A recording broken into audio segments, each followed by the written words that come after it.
Hello students, welcome all of you to our channel Mathematics Institute for Maths and Physics.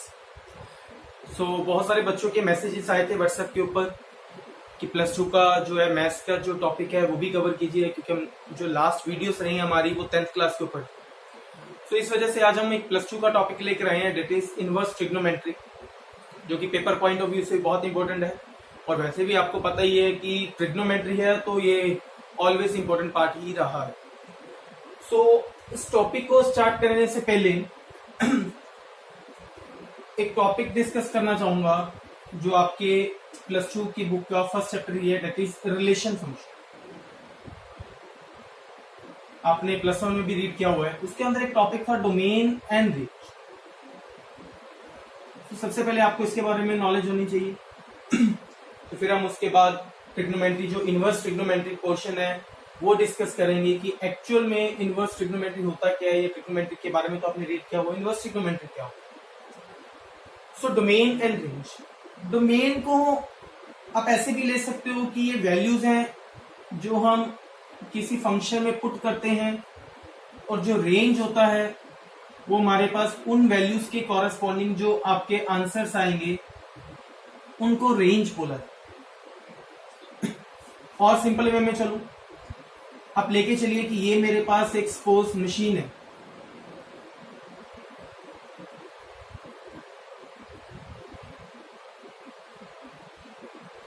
ये machine है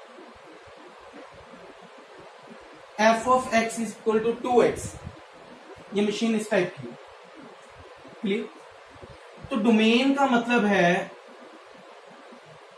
जो मैं values put करूंगा। Suppose मैंने x की वैल्यू 1 पुट कर दी, तो x equal to 1, this is my domain. Domain का मतलब जो वैल्यूज पुट करो। अब पुट कीजिए, इस मशीन में वैल्यू पुट कीजिए, x इक्वल टू 1 पुट करेंगे तो क्या आ जाएगा। x इक्वल टू 1 पुट किया, that is 2 into 1 that is 2। तो इसका मतलब 1 पुट करने पे इस मशीन ने जो आंसर प्रोवाइड किया वो कितना आंसर प्रोवाइड किया, डेट इज 2। जैसे ही मैंने 1 पुट किया तो आंसर कितना आ गया, 2। तो ये जो 1 है that is my domain and this 2 is my range. हम इसको ऐसे भी अंडरस्टैंड कर सकते हैं। ये कोई मशीन है, इसके अंदर जो मैं वैल्यूज डालूंगा, क्लियर है, वो मेरी डोमेन होगी, और जो आंसर्स निकलेंगे वो मेरी क्या होगी, रेंज होगी। बट एक चीज का ध्यान रखना है कि जो भी वैल्यूज आपने पुट करनी है वो वैल्यूज वो वाली होनी चाहिए जिससे हमारी जो मशीन है वो खराब ना हो। ये खराब नहीं होनी चाहिए, क्लियर। एग्जांपल के लिए जैसे वो जूसर होता है, जब तक आप उसके अंदर फ्रूट्स डालते रहेंगे वो जूस आपको निकालता रहेगा ना। तो जो मैं फ्रूट्स डाल रहा हूं वो मेरी डोमेन हो जाएगी, जो जूस वहां से निकल रहा है वो मेरी रेंज हो जाएगी। लेकिन अगर मैं उसके अंदर पत्थर डाल दूंगा तो क्या होगा, तो जो मशीन है वो क्या हो जाएगी, खराब हो जाएगी, क्लियर है। तो हमें ऐसा कोई फंक्शन, ऐसी कोई वैल्यू नहीं पुट करनी है जिससे मेरी जो मशीन है खराब हो जाए। एग्जांपल के लिए सपोज मैं जो मशीन की वैल्यू है वो 1/x ले लेता हूं, क्लियर। अगर मैं x की वैल्यू यहां पर 0 पुट करूं तो आंसर क्या आएगा, 1/0, 1/0 इज इनफाइनाइट। तो ये वैल्यू एग्जिस्ट नहीं करेगी। तो हमें कोई भी ऐसा फंक्शन, ऐसी वैल्यू नहीं पुट करनी है जिससे मेरी जो मशीन है वो खराब हो जाए, क्लियर है। तो जो रेंज है वो मेरे पास फाइनाइट वैल्यू आनी चाहिए, बस ये आपने चेक कर, फाइनाइट आनी चाहिए, इनफाइनाइट वैल्यू नहीं आनी चाहिए। इट मीन्स अगर ये मेरी मशीन है fx इक्वल टू 1/x, तो मुझे कभी भी x की वैल्यू यहां पे 0 पुट नहीं करनी, क्लियर। मैं इसके अलावा कोई भी पुट कर सकता हूं, 0 नहीं करना, 0 के अलावा कोई भी 1 कर लो, 2 कर लो, 3 कर लो, तो आंसर ऑलवेज फाइनाइट है। अगर 0 करूंगा तो वैल्यू इनफाइनाइट आएगी, तो 0 पुट नहीं करना, क्लियर। तो डोमेन एंड रेंज आपको क्लियर हो गया होगा, प्लस वन में भी स्टडी किया हुआ है। तो डोमेन जो है वो क्या होती है, हमारे पास वो वाली वैल्यूज है जो मैं पुट करूंगा और जिससे मेरा कोई ना कोई आंसर्स फाइंड आउट हो जाएगा। जो मैं वैल्यू पुट कर रहा हूं वो मेरी डोमेन है, और जो मेरे आंसर्स निकल रहे हैं वो मेरी रेंज है। बट फिर वही बात, डोमेन में हमेशा वही एलिमेंट फिल करने हैं आपने, वही एलिमेंट पुट करने हैं जिससे ये जो मेरी मशीन है, ये जो फंक्शन की मशीन है, ये खराब ना हो। वो वाले आपको वैल्यूज जो है पुट करने हैं। अगर आपने कोई ऐसी वैल्यू पुट कर दी जिससे ये फंक्शन खराब हो गया, तो वो रेंज मेरे पास फाइनाइट नहीं आएगी, वो जो मशीन है वो प्रॉपरली आंसर नहीं देगी। क्लियर? तो अब हम स्टार्ट करते हैं इनवर्स ट्रिग्नोमेट्री वाला टॉपिक। तो ये इंपॉर्टेंट पार्ट था। क्लियर है? तो मैं इसको बाद में फिर एक बार हम डिस्कस करेंगे जब इनवर्स ट्रिग्नोमेट्री के ऊपर आऊंगा।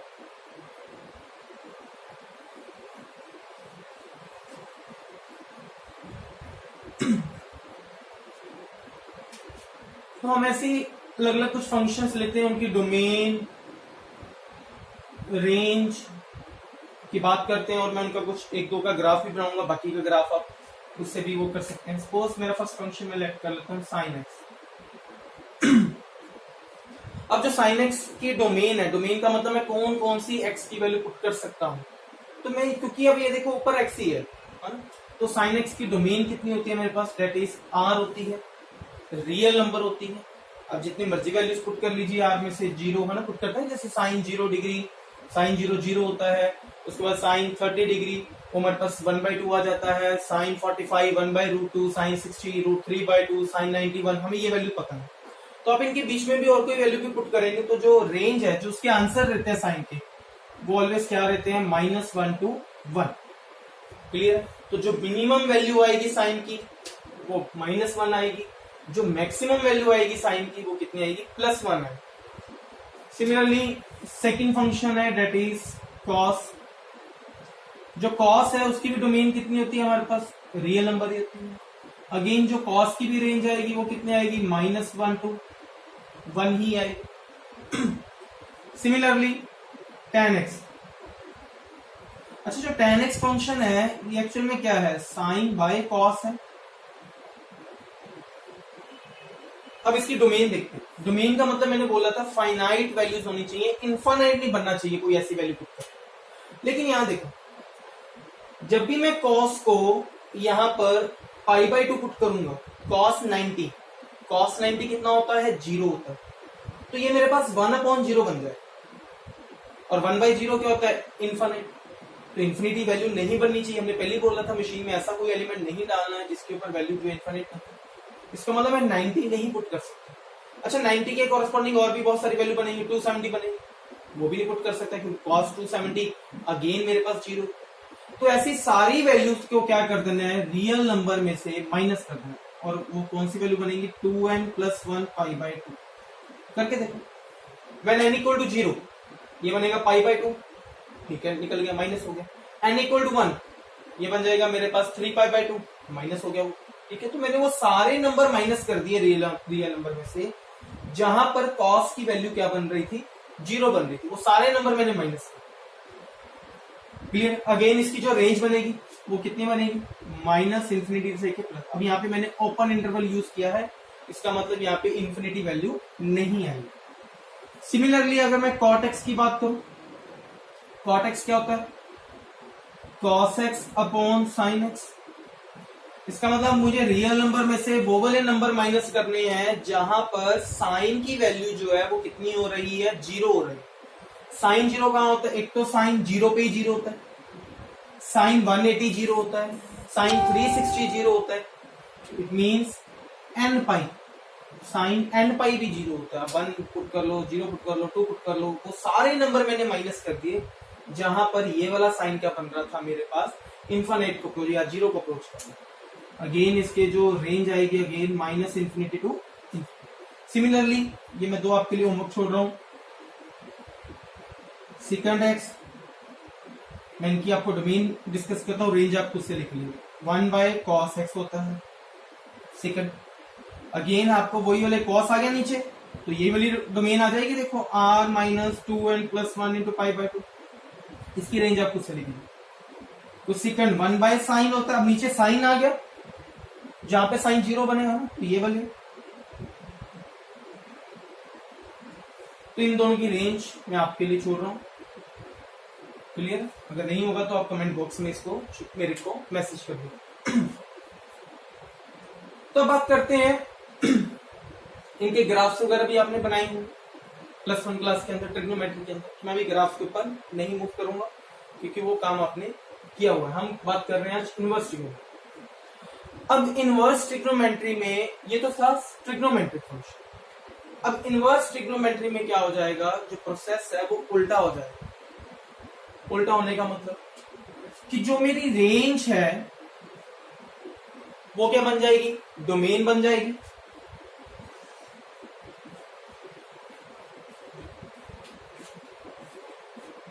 और जो मेरे डोमेन है वो क्या बन जाएगी, रेंज बन जाएगी। ये था ट्रिग्नोमेट्री और ये हम बात कर रहे हैं इनवर्स ट्रिग्नोमेट्री। उल्टा काम कर, इनवर्स उसका रेसिपी। अब फंक्शन यहाँ पे साइन एक्स था तो यहाँ पे इनवर्स क्या बन जाएगा इसका, साइन इनवर्स एक्स। ये कॉस एक्स था, ये बन जाएगा कॉस इनवर्स एक्स।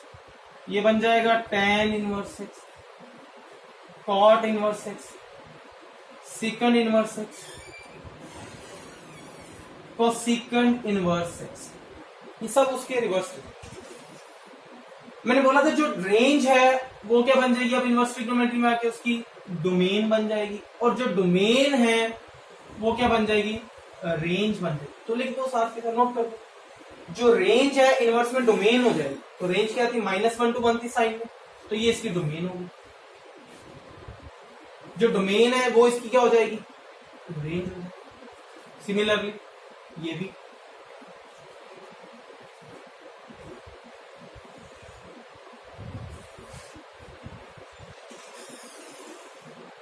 अच्छा। अब tan और cot में समटाइम हम ये भी वैल्यू लिख लेते हैं।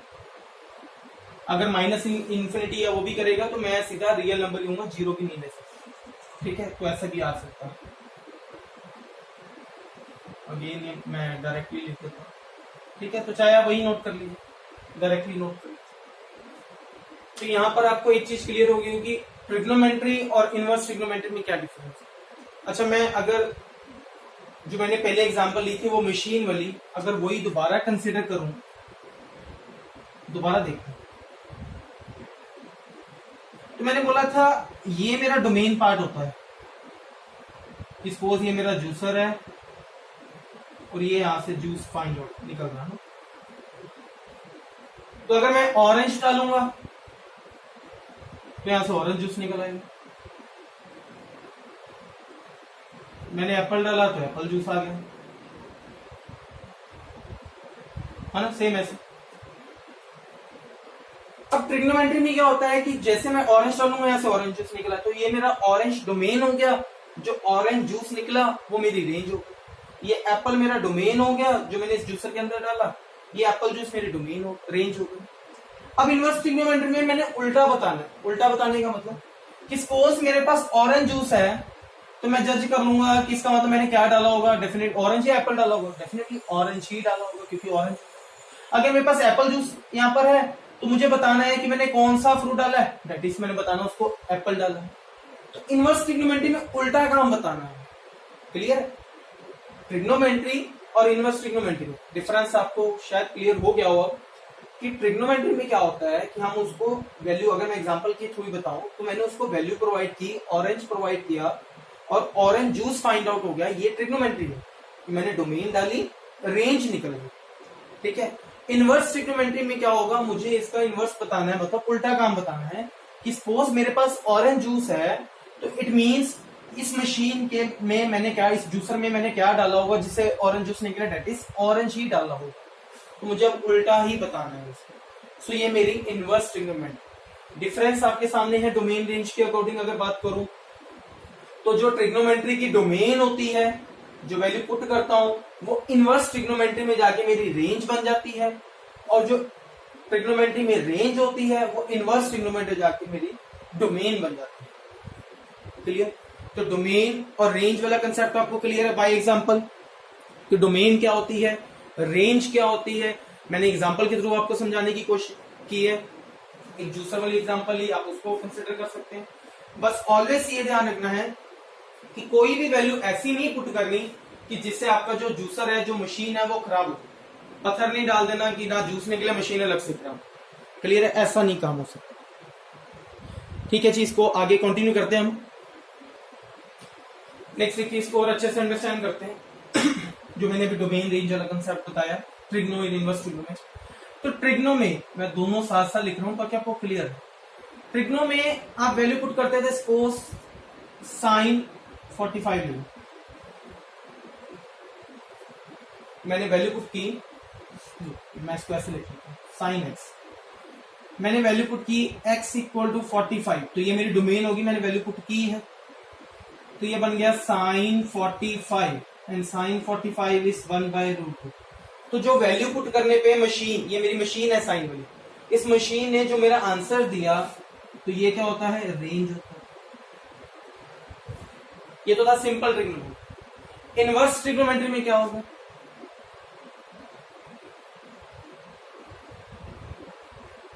सपोज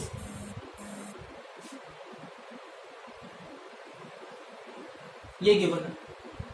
अब ये देखो, जो इसका आंसर आया था वो मैंने यहां पे पुट किया है, इसका मतलब मेरी डोमेन कितनी है, ये मेरी डोमेन है। यहां पे ये रेंज थी, यहां पे ये क्या डोमेन। अच्छा, इसके कॉरेस्पॉन्डिंग मुझे बताना है 1/√2। 1/√2 वैल्यू किसकी होती है, साइन 45 की। इसकी जगह पुट करो साइन 45, ये साइन इनवर्स, ये साइन कैंसल हो गए, सो आंसर विल बी 45 भी। तो ये मेरा आंसर आया तो ये मेरी रेंज हो गई। तो ये देखो कितना इंटरेस्टिंग काम है, ये मैंने आपको बोला था। यहां पे ये 45 डिग्री देखो डोमेन थी, और यहां की ये 45 डिग्री क्या बन गया, रेंज बन गया। सिमिलरली ये 1/√2 यहाँ रेंज था, और ये 1/√2 यहाँ पे क्या बन गया, डोमेन बन गया। तो ये इंटरेस्टिंग पार्ट है इनवर्स ट्रिग्नोमेट्री का। क्लियर है। और देखते हैं इसके साथ इसको क्वेश्चन, क्योंकि एक क्वेश्चन इसमें से 1 मार्क का एग्जाम में आता भी है इसके कॉरेस्पॉन्डिंग। और देखते हैं वैल्यूज मैं इनवर्स में ही काउंट कर रहा हूँ। सपोज साइन इनवर्स 1 आ गया, तो आपको सिर्फ ये सोचना है कि ये जो 1 वैल्यू है ये साइन में कितनी होती है, क्योंकि बार साइन है। तो ये जो 1 वैल्यू है साइन में कौन सी होती है, ये वैल्यू होती है साइन 91 होता है। अगेन साइन से साइन इनवर्स कैंसल, तो ये 90 आ गया। सिमिलरली कॉस ले लो 1/2। आपको ये सोचना है कि ये जो 1/2 है ये वैल्यू किसकी होती थी कॉस में, ये होती थी कॉस 60 की। कॉस से कॉस इनवर्स कैंसल, तो आंसर इज 60। सिमिलरली tan में आ जाओ, तो आपको ये सोचना है कि ये 1 वैल्यू tan में कौन सी होती थी, तो 1 किसकी वैल्यू होती थी, tan 45 की। tan से tan again cancel, so answer is 45 degree. Clear. और बहुत सारी वैल्यूज आप कंसीडर कर सकते हो, और ले लीजिए, मैं साइन इनवर्स √3/2 ले लेता हूँ। तो जो बाहर फंक्शन गिवन है, तो आपको अंदर वाली वैल्यू वही सोचनी है कि वो किसमें थी। √3/2 आपको टेबल याद होना चाहिए, आप 9th क्लास से ये टेबल पढ़ते आ गए हैं ट्रिग्नोमेट्री का, आपको भी याद हो जाना चाहिए। √3/2, तो साइन के केस में √3/2 वैल्यू किसकी होती थी, साइन 60 की। ये कैंसल, तो आंसर है 60 डिग्री। क्लियर। और चलता हूं, सपोज सेकंड इनवर्स 2। अब आपको ये सोचना है जो 2 वैल्यू है वो सेकंड में किसकी थी, ये जो 2 वैल्यू है वो सेकंड में किसकी होती है, दैट इज सेकंड 30 की थी, सॉरी 60 की थी। तो सेकंड से second inverse cancel, so simple as it is. Clear. तो ये बहुत सिंपल सी वैल्यू थी कि ऐसे ही हम बहुत सारी आप क्वेश्चन इसके अटेम्प्ट कर सकते हैं वैल्यूज। तो अब आपको बस काम उल्टा है। क्लियर। अब आपको सोचना है कि ये 1 वैल्यू, अभी लोअर क्लासेस में हम पढ़ के आते थे, यहाँ पे साइन x लिखा होता था, वो बोलता था x इक्वल टू 45 पे वैल्यू कितनी होगी। अब उल्टा काम है, अब हमें वैल्यू गिवन है कि साइन की वैल्यू 1 गिवन है, अब हमें एंगल बताना है, उल्टा काम बताना है कि इस एंगल के ऊपर। क्लियर। तो अब ऐसा काम हमें करना है। तो ये हमारा पार्ट था इनवर्स ट्रिग्नोमेट्री पार्ट 1, जिसके अंदर हम वैल्यूज डिस्कस करते हैं। क्लियर है। ऑप्सो आपको क्लियर हुआ हो काम आज। इंपॉर्टेंट था, वीडियो को बार बार देखें, बार बार उसको ऑब्जर्व करें, जो डोमेन और रेंज वाला पार्ट है, क्योंकि वो बहुत जगह काम आएगा। अभी भी है, जब मैं रिलेशन फंक्शन के ऊपर एक वीडियो पोस्ट करूंगा, ठीक है, उसके अंदर बहुत ज्यादा वो काम रहेगा डोमेन और रेंज का। और वैसे भी आपको सिंपल से याद रखना है कि डोमेन हमारे मतलब एक फंक्शन जो है एक मशीन है, फंक्शन का मशीन कंसिडर करेंगे। डोमेन क्या है हमारे पास, डोमेन का मतलब होता है उस मशीन के अंदर जो मैं वैल्यूज पुट कर रहा हूँ वो मेरी डोमेन है, और जो उस मशीन से फाइंड आउट होकर आ रहा है, निकल रहा है उसमें से, वो मेरी रेंज है। तो हमें कोई भी एक एलिमेंट ऐसा पुट नहीं करना है मशीन में जिससे मशीन खराब हो, मतलब जिससे वैल्यू मेरी इनफाइनाइट को अप्रोच करे। हमें वैल्यूज ऑलवेज किस में रखनी है, फाइनाइट वैल्यूज प्रोवाइड करवानी है उसको, ताकि आंसर भी मेरे फाइनाइट में, इनफाइनाइट के ऊपर हम मूव नहीं करें। क्लियर? सो दैट्स ऑल, आज की वीडियो के लिए इतना ही। तो इनवर्स ट्रिग्नोमेट्री पार्ट 1 आपकी अगर बुक में देखेंगे तो एक्सरसाइज के अंदर आपके पास ये एज इट इज गिवन होंगे क्वेश्चंस, तो आप वो क्वेश्चन प्रैक्टिस कीजिए, और नेक्स्ट पार्ट में हम इसके कुछ फॉर्मुलेस डिस्कस करेंगे और उनके बिहाफ के ऊपर कुछ क्वेश्चन डिस्कस करेंगे। So thank you guys again. जैसे मैं लास्ट में ऑलवेज आपको कहता हूँ कि हमारी जो वीडियोस हैं इनको प्लीज लाइक, शेयर और इनके ऊपर कमेंट जरूर कीजिए, ताकि हम और न्यू लेटेस्ट वीडियोस जो है आपके लिए बना सकें और लेकर आ सकें। थैंक यू सो मच, और चैनल को सब्सक्राइब करना मत भूलिए।